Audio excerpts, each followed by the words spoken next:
A lot of the stuff that you've worked on is, are we rolling? Not yet. Okay. A lot of stuff you've worked on is really fun. Yeah. But it looked like you were having a tremendous amount of fun doing A lot it. of fun, and finding the voice is always fun, and that's great. Yeah.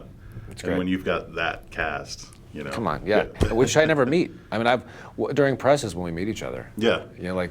Yeah, other everybody stuff I've doesn't done. realize that when you shoot an Yeah. animated film, it's like you guys are all separated All from each separate. other. So Yeah, and we're that good. That you're that good. No. We're rolling. Hey everybody, I'm Mark Walters with BigFanboy.com. The movie is Inside Out 2. I'm here with Tony Hale. Thank you so much for coming to Dallas. Oh, thank you. First of all, I think it's no secret we didn't get to see the whole movie, but we got to see a big chunk of it, and I had so much fun, and it really kind of reminded me a lot of what I loved about the first movie, but it also felt like it was going in some new and different directions, Yeah. and I love that aspect of it. Yeah. So Very talk different. about coming on board this thing, man, and just kind of the fun aspect of It it. was also. Can we get a close? That T-shirt he's wearing Yeah. is very, very cool. Well done. There. Represent. I'll get you one later. Yes. This movie is not just one of my favorite animated movies. It's one of my favorite movies of all time. The way that they really orchestrate the emotional life and make it accessible. And I mean, obviously, it's a very hard thing to explain. And so I am still overwhelmed that I'm even a part of it and to be able to talk about it. But specifically fear, like that's. I just, I relate to fear. I was a pretty fearful kid. And so to kind of bring on the outside what many times is going on the inside is, that's Inside Out. That's the name of the movie, guys. Yeah. You'd workshop that before you got here.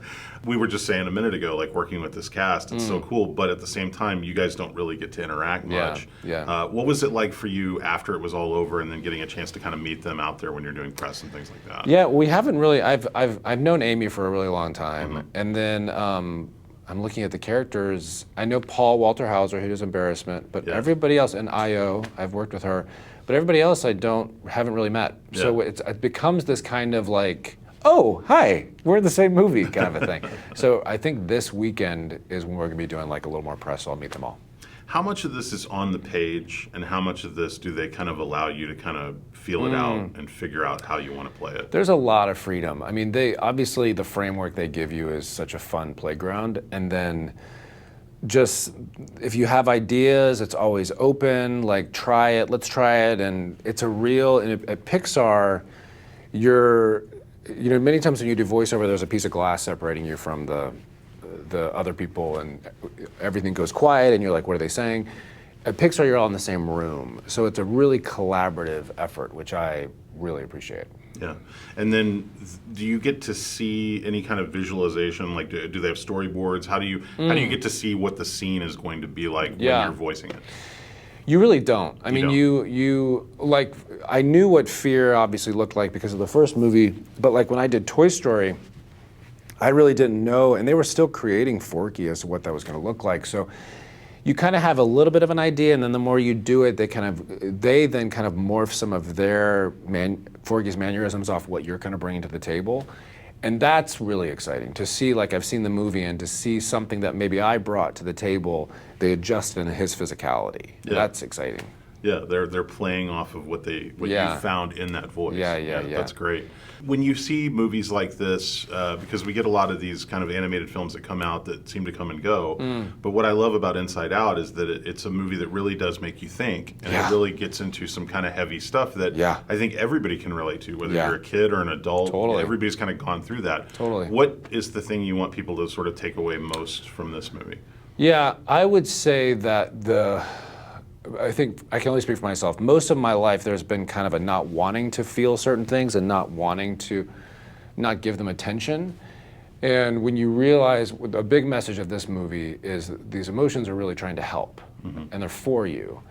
And rather than trying to push away, let's have a little more compassion towards these emotions. Because yes, we need to manage them, but they're on our side.